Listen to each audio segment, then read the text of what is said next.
ದಯಾಮಯ ದೇವರೇ, ಈ ಶುಭ ಸಂಜೆಯಲ್ಲಿ, ಶುಭ ವೇಳೆಯಲ್ಲಿ ನಿಮ್ಮನ್ನು ಆರಾಧಿಸ್ತೇನೆ. Lord, I worship you, I adore you, I thank you for this day. ಹೌದು, ಎಷ್ಟೋ ಬಾರಿ ನೊಂದಿರುವಾಗ, ಕಷ್ಟದಲ್ಲಿರುವಾಗ, ನೋವಿನಲ್ಲಿರುವಾಗ, ಯಾತನೆಯಲ್ಲಿರುವಾಗ ನೀವು ನಮ್ಮನ್ನು ಕರೆದಿದ್ದೀರಿ, ಸಲಹಿದ್ದೀರಿ, ಕಾಪಾಡಿದ್ದೀರಿ. Yes lord, you have saved all of us when we were in pain, in agony, in suffering, in sickness, and still you continue to heal us. Thank you, Lord. ಹೌದು, ಪ್ರತಿದಿನ ನಮ್ಮನ್ನು ಎಲ್ಲ ತೊಂದರೆ ತೊಡಕುಗಳಿಂದ, ಎಲ್ಲ ರೀತಿಯ ಕಷ್ಟಗಳಿಂದ ರಕ್ಷಿಸಕ್ಕಾಗಿ ನಮಗೆ ಸ್ತೋತ್ರ. ಹೌದು, ಈ ಭೂಮಿಯಲ್ಲಿ ಎಷ್ಟೋ ಬಾರಿ ಯಾರು ಶ್ರೇಷ್ಠರು ಎಂಬುದಾಗಿ ನಾವು ಚರ್ಚಿಸುತ್ತೇವೆ.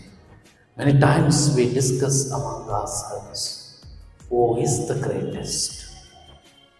The greatest is the one who humbles himself or becomes like a child.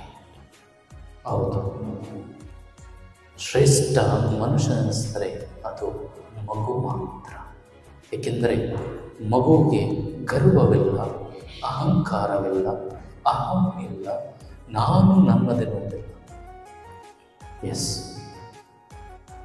The reality in the child, it does not boast about him itself or himself.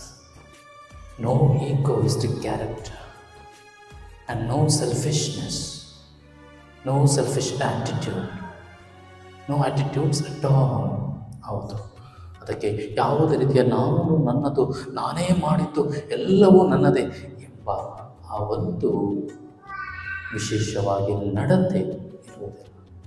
ಆದ್ದರಿಂದ ಇಂದು ನಾವೆಲ್ಲರೂ ಮಗುವಂತಾಗಬೇಕು, ಮಗುವಿನಂತೆ ನಮ್ಮದೆಲ್ಲವನ್ನು ಒಪ್ಪಿಕೊಳ್ಳಬೇಕು, ದೇವರಿಗೆ ಅರ್ಪಿಸಬೇಕು. Like child we must surrender ourselves to God, surrender all our negative attitudes, negative vibes, negative qualities to God. ಹೌದು, ಎಲ್ಲವನ್ನು ನಾವು ದೇವರಿಗೆ, ಎಲ್ಲ ನಕಾರಾತ್ಮಕ ಎಲ್ಲ ಯೋಚನೆಗಳನ್ನು, ಭಾವನೆಗಳನ್ನು, ಚಿಂತನೆಗಳನ್ನು ಎಲ್ಲವನ್ನು ನಾವು ಅರ್ಪಿಸುವಾಗ ದೇವರು ನಮ್ಮನ್ನು ಶುದ್ಧಗೊಳಿಸ್ತಾರೆ, ಪರಿಶುದ್ಧಗೊಳಿಸ್ತಾರೆ.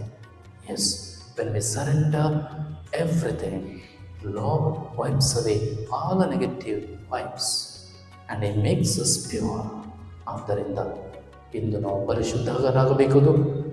ಪ್ರಭು ಯೇಸುವಿನ ನಾಮದಲ್ಲಿ, in the name of Jesus we must become holy, pure. ಆದ್ದರಿಂದ ಅಂಥ ಒಂದು ಜೀವನಕ್ಕಾಗಿ ನಾವಿಂದು ಪ್ರಾರ್ಥಿಸೋಣ. ಅಂಥ ಒಂದು ಜೀವನವನ್ನು ಕೇಳಲು ನಾವಿಲ್ಲಿ ನೆರೆದಿದ್ದೇವೆ. You gathered here in the name of Jesus to ask Jesus to give us holiness and purity in our life and in our thinking. ಹೌದು, ಆದ್ದರಿಂದ ಈ ಒಂದು ದಿವ್ಯ ಆರಾಧನೆಯಲ್ಲಿ ಪ್ರಾರ್ಥಿಸೋಣ. ಪ್ರಭು ಯೇಸುವಿನಿಂದ ಮಾತ್ರ ನಮಗೆ ಮುಕ್ತಿ.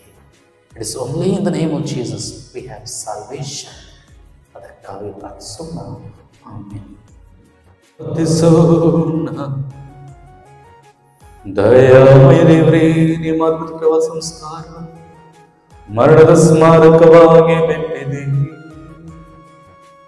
ಈ ಒಂದು ಪರಮರಹಸ್ಯವನ್ನು ಆರಾಧಿಸಿ ನಮ್ಮೆಲ್ಲ ಕೋರಿಕೆಗಳನ್ನು ಆಶೀರ್ವದಿಸಿರಿ. ಎಲ್ಲವನ್ನು ನಿಮ್ಮ ಪಾದ ಚರಣಾವಿಂದಕ್ಕೆ ಅರ್ಪಿಸುತ್ತೇವೆ.